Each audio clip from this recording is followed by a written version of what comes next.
সম্মানিত উপস্থিতি, ইসলামী আন্দোলন বাংলাদেশে এখন সবচেয়ে একটি আলোচিত নাম এবং ইসলামী আন্দোলন বাংলাদেশ ইসলামী সংগঠনের মধ্যে সবচেয়ে সর্ববৃহৎ সংগঠন, সবচেয়ে বড় ইসলামী সংগঠন, ঠিক কিনা?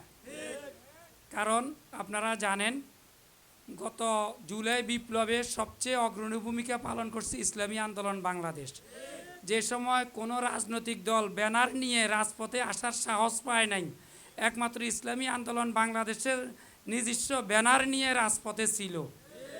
এবং ইসলামী আন্দোলন বাংলাদেশের যতগুলি সহযোগী সংগঠন, ছাত্র আন্দোলন, যুব আন্দোলন, শ্রমিক আন্দোলন, সকল সহযোগী সংগঠনের ব্যানার এবং কেন্দ্রীয় নেতারা এবং জেলা থানা পর্যায়ে সবাই সক্রিয় ভূমিকা পালন করছে, ঠিক কিনা? যার কারণে আজকের সবচেয়ে আলোচিত নাম ইসলামী আন্দোলন বাংলাদেশ। এবং আপনারা ইতিমধ্যে অবশ্যই লক্ষ্য করছেন যে বর্তমানে ইসলামী আন্দোলনের কাছেই অন্যান্য রাজনৈতিক দলেরা আসা শুরু করছে। একসময় আলেম ওলামা বা বিভিন্ন দলেরা এই সমস্ত রাজনৈতিক দলের কাছে যাইত। আজকে অন্যান্য দল যারা বারবার এই দেশে ক্ষমতায় ছিল তারাও এখন পীর সাহেব চরমনাইয়ের কাছে আসে, ঠিক না? এটা হলো আপনাদের এই কাজের বদৌলতে, আপনাদের শ্রমের বিনিময়ে আল্লাহ রাব্বুল আলামিন আপনাদের শ্রম মেধাকে কবুল করছেন, যার কারণে এরকম একটা সুষ্ঠু পরিবেশ করে দিচ্ছেন এবং ইসলামী আন্দোলনের পক্ষে আজকে একটা মাঠ তৈরি করে দিচ্ছেন, ঠিক কিনা?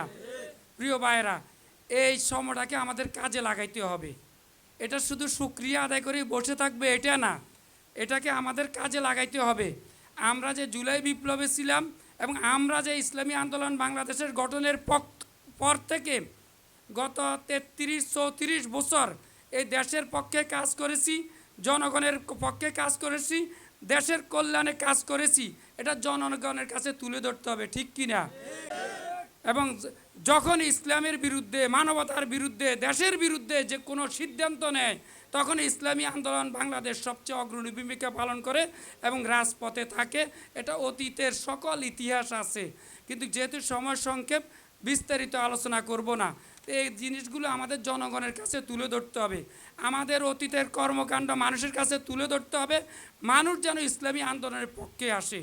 সাথে সাথে ইসলামী আন্দোলন যদি ক্ষমতায় আসে, পীর সাহেব চরমনাই যদি ক্ষমতায় আসে, তাহলে দেশের কি উপকার হবে? একটি কল্যাণ রাষ্ট্র প্রতিষ্ঠা হলে দেশের মানুষ যে শান্তি পাবে, একটি কল্যাণ রাষ্ট্র প্রতিষ্ঠা হলে দেশের মানুষ যে তাদের ন্যায্য অধিকার পাবে, একটি কল্যাণ রাষ্ট্র প্রতিষ্ঠা হলে দেশে যে চুরি থাকবে না, ডাকাতি থাকবে না, ইফটিজিং থাকবে না, লুটতরাজ থাকবে না। ইসলামী আন্দোলন বাংলাদেশ ক্ষমতায় আসলে এই দেশের টাকা পাচার হবে না। এগুলো জনগণের কাছে তুলে ধরতে হবে। তুলে ধরবেন তো ইনশাআল্লাহ? যাক, আজকে এই সম্মিলনের মাধ্যমে গত 2 বছরের যে কার্যক্রম আপনারা দেখেছেন, আপনারা যাদের উপর আস্থা রেখেছেন তারা কতটুকু কাজ করেছে আপনারাই ভালো জানেন, আর তাদের কাজের ফসলই আজকের এই সম্মেলন। তা প্রতি সেশনেই দায়িত্ব কিছু রদবদল হয়, নতুন নেতৃত্ব আসে। এটা আজকে আমরা 2023 এবং 24 সেশনের কমিটিকে বিলুপ্তি ঘোষণা করব। আগামী দিনের জন্য আবার নতুন কমিটি ঘোষণা করব, যার উপরেই দায়িত্ব আসে। আপনারা সহযোগিতা করবেন তো ইনশাআল্লাহ? সবাই সহযোগিতা করবেন।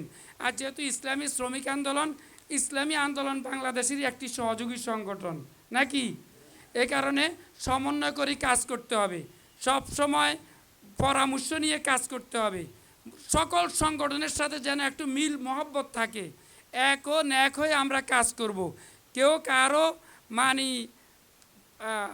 বিরোধিতা তো দূরে থাকুক, কাজের অসহযোগিতা করা যাবে না, বুঝতে পারছি?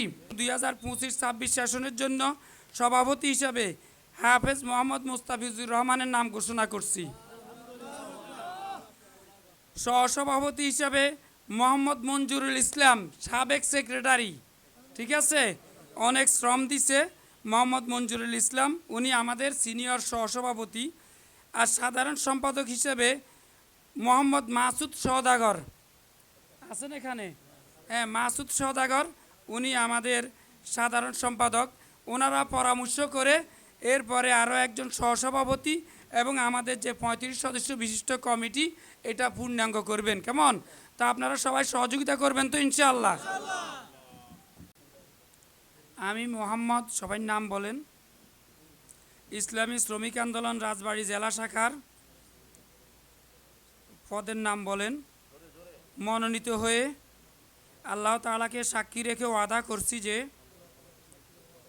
আমি আল্লাহ তাআলার সন্তুষ্টির উদ্দেশ্যে শ্রমিকের মর্যাদা ও অধিকার প্রতিষ্ঠায় সর্বদা নিয়োজিত থাকব। ইসলামী শ্রমিক আন্দোলন বাংলাদেশের সম্প্রসারণ, মজবুতি অর্জন ও মূল লক্ষ্য বাস্তবায়নে সর্বাত্মক প্রচেষ্টা চালাব। ইসলামী শ্রমিক আন্দোলন বাংলাদেশের নীতিমালা ও নিয়ম শৃঙ্খলা যথাযথভাবে মেনে চলব এবং ঊর্ধ্বতন নেতৃত্বের প্রতি পূর্ণ আনুগত্য প্রদর্শন করব। আমার উপর অর্পিত দায়িত্ব আমানত যথাযথভাবে পালন করব ইনশাআল্লাহ। এবং যখন ইসলামের বিরুদ্ধে, মানবতার বিরুদ্ধে, দেশের বিরুদ্ধে যে কোনো সিদ্ধান্ত নেয় তখন ইসলামী আন্দোলন বাংলাদেশ সবচেয়ে অগ্রণী ভূমিকা পালন করে এবং রাজপথে থাকে। এটা অতীতের সকল ইতিহাস আছে, কিন্তু যেহেতু সময় সংক্ষেপ বিস্তারিত আলোচনা করব না। এই জিনিসগুলো আমাদের জনগণের কাছে তুলে ধরতে হবে, আমাদের অতীতের কর্মকাণ্ড মানুষের কাছে তুলে ধরতে হবে, মানুষ যেন ইসলামী আন্দোলনের পক্ষে আসে। সাথে সাথে ইসলামী আন্দোলন যদি ক্ষমতায় আসে, পীর সাহেব চরমনায় যদি ক্ষমতায় আসে, তাহলে দেশের কি উপকার হবে?